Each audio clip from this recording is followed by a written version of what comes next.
Hello and welcome back to another video. Today here again on Gran Turismo 7 to take a look at the first of three cars in the latest update, which is this Alfa Romeo Giulia GT Sprint Veloce. This update also includes the R32 Nissan Skyline GTR Nismo and the Greening Auto Company Maverick, which is another of the SEMA winner cars here in Gran Turismo. I'll be taking a look at both of those very soon.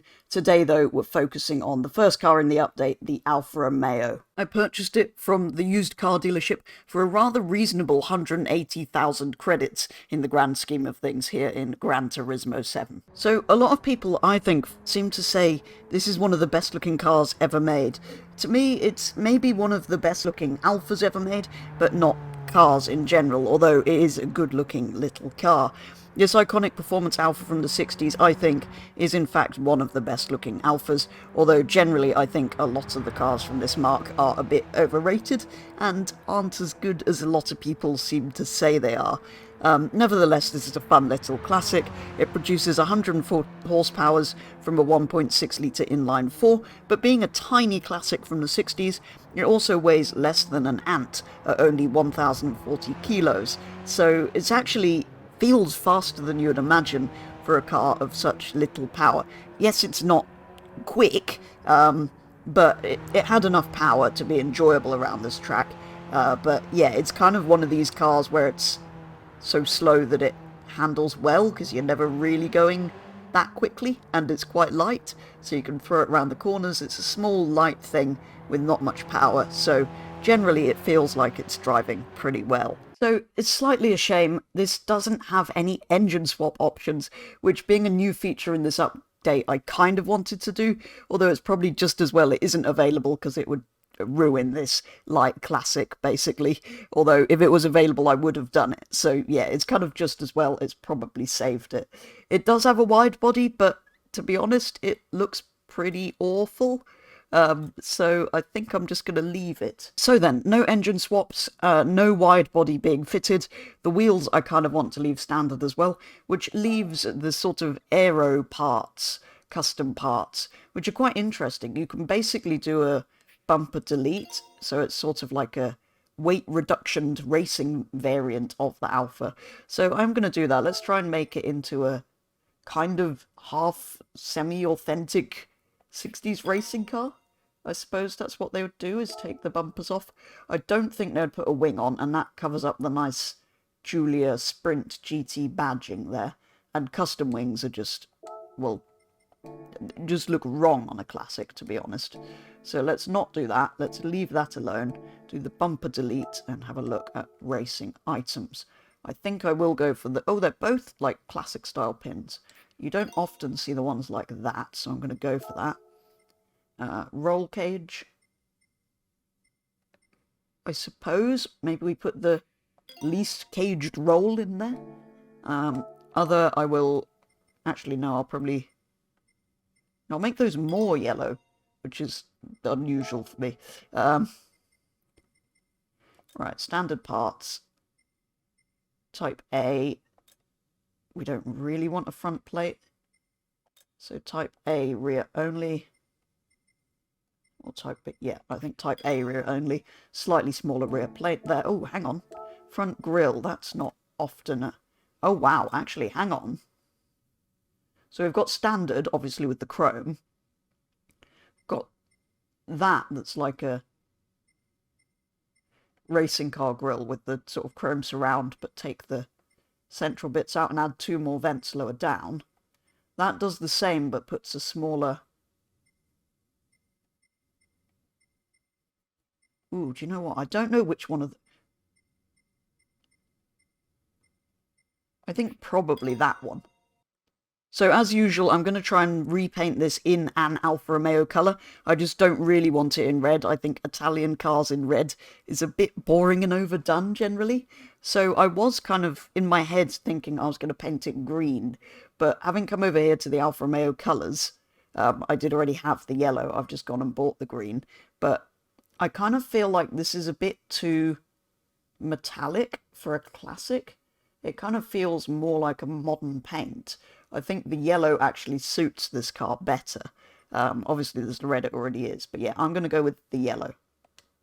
I am, though, going to do the roll cage that I fitted in a aluminium metallic so that it sort of looks like a metal cage in there rather than being yellow like the body. And this other section that sort of does the underside of the car, I think I'm going to do in a nice black.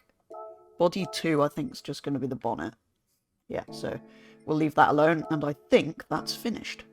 So again, the ultra high RPM turbocharger isn't available on this, but then none of them are because it's a naturally aspirated car. I don't think you can convert it. No, you can, but yeah, I'm not going to. I'm going to go with a sort of quite simple upgrade set, I think, just to be able to race it in something. Maybe if we go to 450, because I don't really want to ruin it by upgrading it too much, because it was quite a nice handling car. So let's aim for 450 and see what we can do with that, or 500. Okay, so I've ended up getting a little bit carried away. I got to over 450 and thought, oh, we might as well go to 500. And I kind of got there and it wasn't balancing, and I put a few more bits on that was over and would need tuning back. So I've gone a bit over the top and we've ended up at nearly 550. So we'll see if we can get it into some 550 events. But yeah, I've done quite a lot. It's now got racing tyres, fully customizable transmission, racing clutches, brakes, brake pads, racing exhaust air filter. Quite a lot of stuff on here. Some of it does duplicate, like these kind of bits you buy on the lower sections and then find you want better versions of those and you've already bought them. It's a bit irritating. But anyway, we've got a fully customizable computer. Ignore most of these bits because they were then upgraded again. We've got 3 stages of weight reduction, which means it now weighs only 850 kilos, which is a bit ridiculous, really. And yeah, most of this stuff got replaced in the higher up tabs, as did most of this. But yeah, we're at 547 performance points with 151 horsepower, which isn't a lot, but we only weigh 852 kilos. So let's see how it performs in an performance point 550 eligible event, if we can find one. So there's actually only really 2 categories of races, although more than 2 races, of course, that we can take this into. One of them is the Sunday Cup Classic, aimed at cars with 350 performance point rating, which we're doing here first. 2 laps of Monza, this version of, well, this race within that category. So this should be relatively straightforward. 2 laps around here, should be able to win fairly easily. Then the other thing that it's eligible for is the front engine rear wheel drive 550, but that's for all the cars, so we're going to be up against some much more modern machinery, probably with more power that weighs more than this. So we'll do this one first. This should be relatively straightforward. We're up against camper vans and Citroens. Then we'll go and do slightly more challenging race against some more modern machinery. The one I've got my eye on is around the Red Bull Ring. So we will do that in a second, but yeah, for now, we've already taken the lead. This thing is so fun to drive, actually. Light, not loads of power, but plenty. Little bit playful. Yeah, I'm pleased we put a few more upgrades in. This is actually really nice like this. I think any slower might not really have been quite as enjoyable. And just like that, we're rounding the final corner to, well, win by 37, nearly 38 seconds, which I'm not terribly surprised by, but that's an easy 30,000 back of all the money we've spent on this thing. So then, here we are at the Red Bull Ring. I have previously done this event, so it's not a new one to me, but I had kind of forgotten that the surface was slightly greasy post-rain, so could be interesting, although this is quite light, so we might be okay. But as I thought, yeah, on the straights we're kind of lacking power compared to these newer cars, but we'll see how we get on. This should be a bit more of a challenge.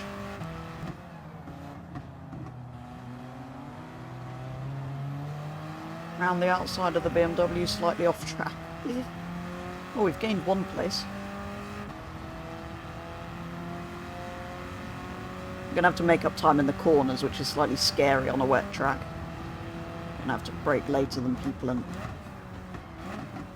get on the power sooner, I think.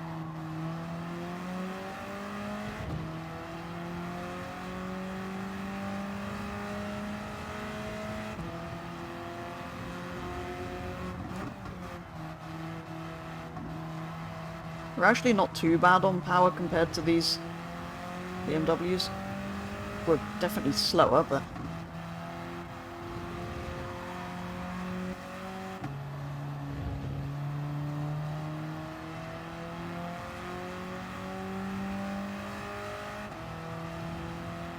And passing the next M3. Z8 with the roof down, I'm not sure is a wise decision in the rain, but... Okay, never mind. We do eventually run out of speed, but then he brakes very early, so... What is that wing doing on a Z8 either? That is... Right? That was stupid. Now I'm going to be on the outside. Not sure it'll matter though, because I think he'll brake a lot. Yeah, well, definitely clear. Oh, I was not expecting him to get on the power so late. Or to be able to do that, to be honest.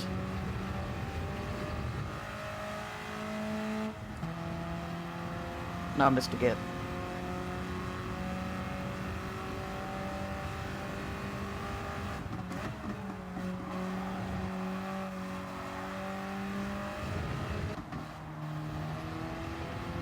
It's another Z8 with the top down and the wing on it.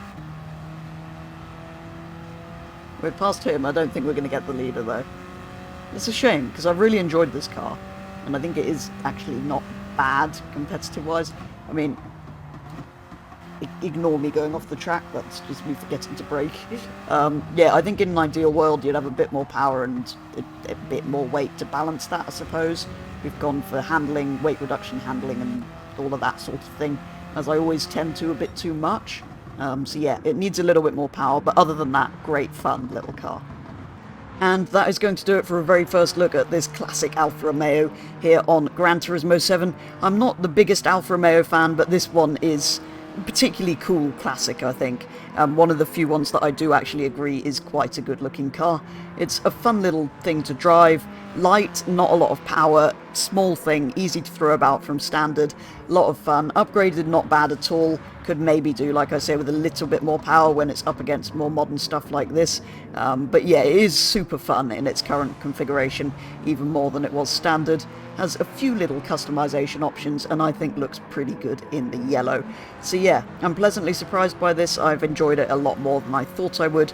Like I say, not being a huge fan of Alfa Romeos. But for a very first look at this first car in the update, that is going to be all. I did do a video taking a more general look at the update and the engine swaps and stuff a little while ago, if you want to go and check that one out after this one.